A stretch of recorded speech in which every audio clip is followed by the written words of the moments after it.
What's up, Valkyrie? Let's get into From Old Country Bumpkin to Master Swordsman collab. Let's go over the login bonuses. There are 2 weeks of free collab Celebration Summon tickets, for a total of 140 tickets if you log in every day. The other collab login bonus is getting Barrel for free, along with enough copies of the long sword to make 2 5-star with reforged knives, 300 diamonds, and 50 high boost. Not bad, just log in. Since I haven't done an update video in a while, I'll just cover briefly that the progenitors are in the game now. So when you unlock the Aeon Right weapon to level 10, you unlock the hero itself. And these heroes are now in the game, fully sprited and everything. And we can take a look at them further in the hero directory. If you sort by newest release, you can see all of their artwork here.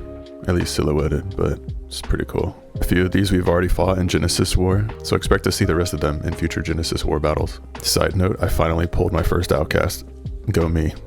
Took forever. Until the end of the month, you have a chance to see these heroes in the video summons. Jord is somewhat usable in endgame, so pretty exciting there. This is who you can get from the free collab tickets, so just be logging in and doing the special challenges associated with them to have the most chances to see these heroes. This roster is pretty solid. Most of these are the later raffle units, and all of them have pretty strong kits in PvE. Of course, they threw some base Scions in there, but we still have Tsukino in here, very strong all-ally emboldened unit. We have some EX counters in here. See as many of these free guarantees as humanly possible. I only briefly mentioned this new mechanic in previous videos, but now we have new roles already.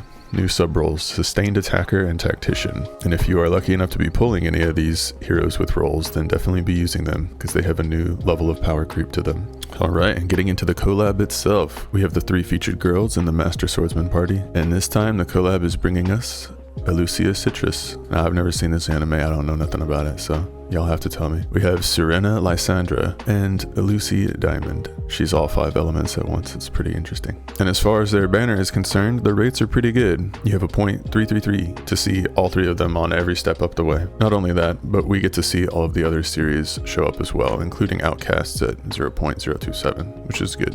And you're only seeing 2 stars 41% of the time.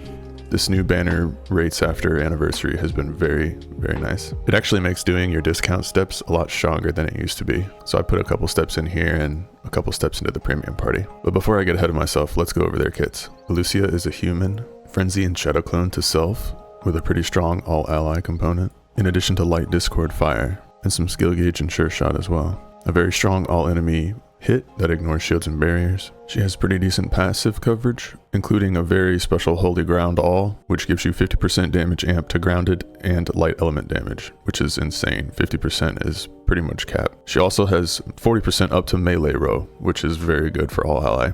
She's still one of the handful in the game that can do that. And she has the burst attacker roll, which just craps way more damage after she deals damage to all enemies. Not too bad on Elucia. For Serena, also a human, we have a self-quick and sure shot, strong all-ally fire buffs, including Fire Discord Light and Agitation Earth. She's also got a very strong all-enemy damaging ability that ignores barriers and counterattacks while hitting 5 times, and does some damage while dodging too. Serena's passives include 60% SAR to all allies, and she also has the 50% damage increase to grounded and fire element damage up. And her row base damage is 40% to magic enemies, so I'm seeing a trend here. She has the Sustained Attacker role. This is just turning into modern Yu-Gi-Oh cards, having to read paragraphs of stuff to understand things anymore. But as she deals damage, the enemy will just take more damage. That's great. And finally, we have Lucy Diamond, another human who's all 5 elements. She has a self, stack up, and frenzy, and a very good all-ally component with embolden and overpower. And she'll increase the element damage of that element type hero, and deals 5 hits of damage of each type, but it does not ignore barriers, unfortunately.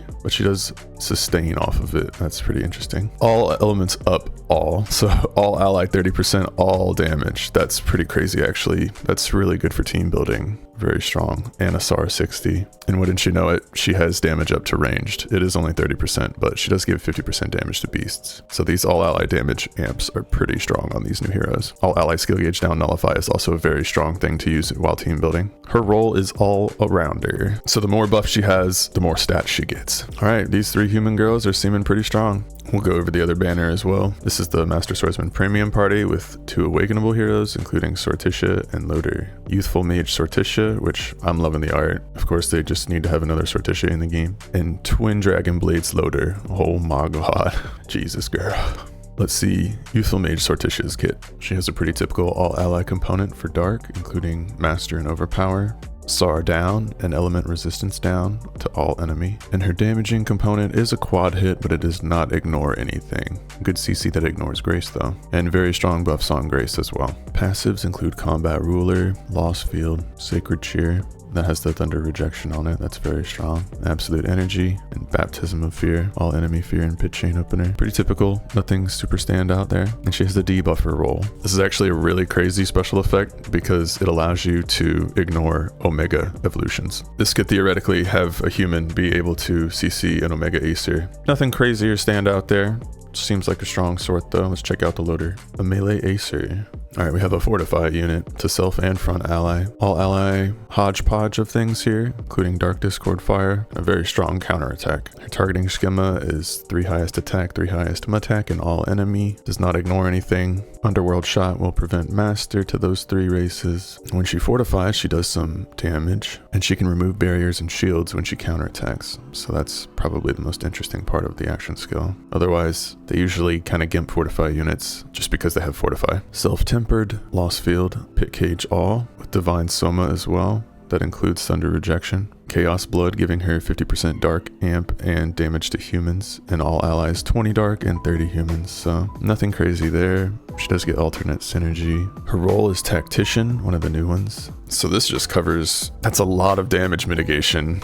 Wow. If you have any of those things, which she does give Fortify and Counterattack, does she give Feint too? No, she doesn't cover Feint herself, but she covers Counterattack and Fortify. Just a flat defend 20% all ally damage. That's kind of crazy. So that's kind of where her use is coming in. She doesn't do all that much herself, but she's pretty strong for the team. I don't know, honestly, they look good, but the kits are kind of mid.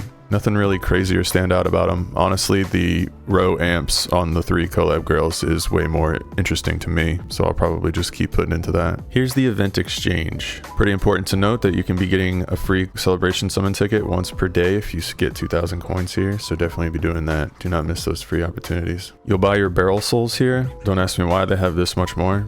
You don't really need them, so you can kind of stop there. You can also buy your awakening stones for barrel here, which you should do, and grab your extra magical lucky gold bangle. This item will boost the drops. No, go back. This gear boosts your coin drops in all these battles, so you'll definitely want to pick up and equip as many of these as possible on your collab teams. As far as this sword, it's kind of mid. One hit that ignores shields and a self quick. There's so much stuff better than that. I probably won't even buy bothering that, to be honest. And of course, you got to be saving up tokens for one of the best arts in the game. I mean, come on, P. Loki, let's go, baby. You can get Lucy's clothes from the score attack. Don't take that out of context, which is pretty cool. I mean, it's a Quinn hit that ignores shields. Now, unfortunately, the only thing I've missed so far is one RCB that only lasted 2 or 3 days. So hopefully you push that as much as you could. But otherwise, the rest of the events have 10 days remaining on them. A new one just came out today, the Sparring with the Master Swordsman. This is the S5 for his Enlightenment. Now, this battle will be very difficult, especially for newer players. And what I've heard from people chatting in the Discord so far is that Sure Shot is key. You will need to have Sure Shot on your opener. So let's come in here and figure out why. He has a lot of elemental weaknesses, so definitely abuse that. He's an earth unit that's pretty weak to earth. Just bring fire and dark mostly. Grounded human male melee row. He gives himself Blade Guru when he's over 50%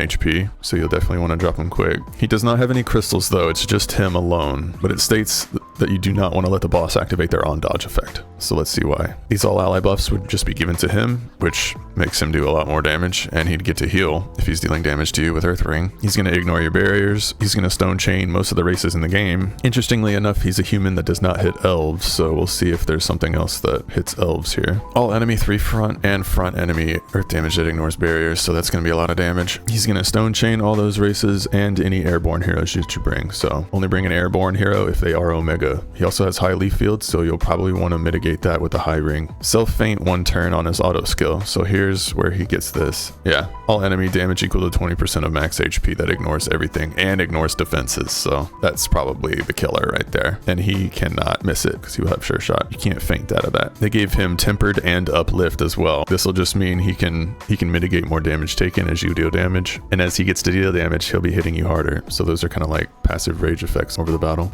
Load up on that fire and dark damage when you can. This is going to be a really nice piece with also increasing your damage to humans. And we're bringing this for the grounded amp up. Swap that in the turn order so my buffs don't overlap on the grounded amp. And we will initially be bringing high field ring. And we will have our earth killer augments. The key that you're going to want in this fight is to bring an all ally Sure Shot opener, or be able to use it on turn 1 from your barrel, say.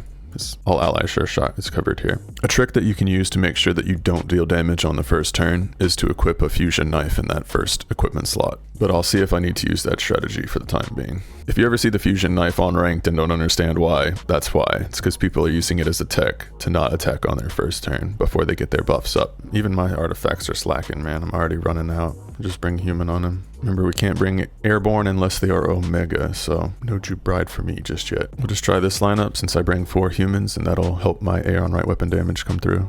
Alright, let's see how this goes if I just get one shot or not. So good so far. We'll just need to be sure that we have sure shot up at the beginning of the next health bar, which we have an action skill for barrel waiting to go. Now sure shot's back up, and we should be pretty clean on it. Now I know not everybody's going to be able to dump crazy units like this into this guy, but the sure shot is key, and use that fusion knife and equipment slot 1 technique if you can't get your sure shot buff up fast enough. There are accessories and other things you can cover sure shot, but be sure to do that if you're struggling or just getting popped by his on dodge effect. Not too bad. Probably be able to auto it. Alright, other than that, there are 2 scenarios. They're only a couple chapters each, so be sure to go through and run those to get your diamonds. You also get some stuff for barrel as well. Be sure you're doing the training with the night order at least once per day. Even just 1 run is all you need for the special challenge. Otherwise, you will not be getting the end of this, and definitely do it at least 5 days for the role insignia. Otherwise, just be working on your barrel, which includes the expeditions. We have an event expedition, so be sure that you're sending this out as much as you can. You do not need to diamond reset this though. You should have enough time over the course of the event to get everything that you need from here without using any diamonds. But you'll see you get his gold orbs here, you'll get extra boost for him, and his spheres for his artifact. So be sure you're coming in here and sending this out as often as you can, at least once per day. And the final event with a special challenge associated with it is the Frolic with the Magic Corps Commander. This is just a score attack. Just come in here and smack the boss. The nice thing about this is that she's all 5 element types. So you can bring an element killer of any type to deal more damage to her. And if you get a triple S as the 3-man, you get actually quite a bit of diamonds. It's like 1900 diamonds if you can get the triple S with 3 people. So once you build your team, just whittle it down as you need. Just have your strongest artifact killers on here and you can bring any element. If you have double emblem slots with high emblems, you should have no issue with just coming through. I think most of the accessories are even autoed, like I don't need that Soul Reaper. It's not too bad though, just bring high damage and you should be able to get a triple S on this, no problem. The other special challenges associated with this is just to run it 100 times to get the stamp and some other role insignias for barrel once you run it 50 times. So come in here and auto this as much as you want from, and another 2600 diamonds from something. So we're doing something right, and we'll go over the feature gear vouchers too. All right, so a lot of new players are going to be asking, what should I get from this feature gear voucher? So let's talk about it. This ticket is actually kind of insane. There's kind of a lot of good picks on here, and you should be able to get, I believe, 8 tickets throughout the course of the event. Like I just got 4 there. Basically, things that ignore barriers and have multi-hits are very good. There's a reason they put the Prism Rod at the front. It's a very strong pick. I'd highly recommend using 2 of your tickets to get a 5-star of this thing. And same story with the Brilliant Forging Hammer. That's what I'm going to be doing. This is an all ally sure shot. So another method to cover the barrel S5 battle if you're struggling to find sure shot. And a multi-hit that ignores pretty much everything. Yeah, same thing with the Prism Rod. It's a multi-hit that ignores everything. Very strong pieces of gear. Glacial Sword is a triple hit that has amps to Therians and does pretty decent CC. That's more niche though.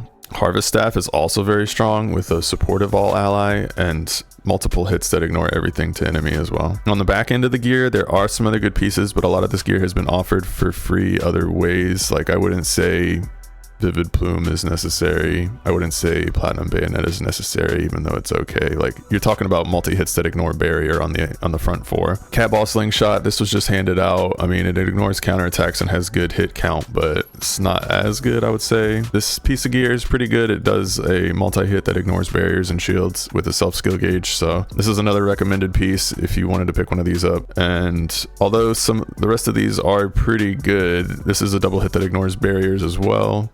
Just come through and look through types of damage that you're missing, especially for ignore barrier. Shattered Mirror is very strong. I'll probably be using one of my tickets to pick up a 5-star here. It's a multi-hit that ignores barriers. You can kind of see the trend of what I'm going with here. And last but not least, this is also kind of a recommendation as well, just because it's so strong. Triple buffs to self, and this is actually a quad hit that ignores shields and barriers. So I will be getting 1 5-star of this at least. But just to recap, I'd be picking from Prism Rod, Brilliant Forging Hammer, Outstanding Harvest Staff, Twin Wave Axes, and Shattered Mirror. After that, you can kind of pick and choose what you want, but know that if you're passing up something that has a double or multi-hit that ignores barriers, you're probably losing out. And then as far as this gear ticket goes, this is the other gear ticket. I would say the hands down best piece here is the Scorching Twin Blades here. This is the only thing in the entire thing that ignores barriers, and it's a 5-hit. So not only is it good for hit count, but it also ignores barriers and an AoE hit. So I might be picking up my third of this since there's really not much other gear that's super standout here.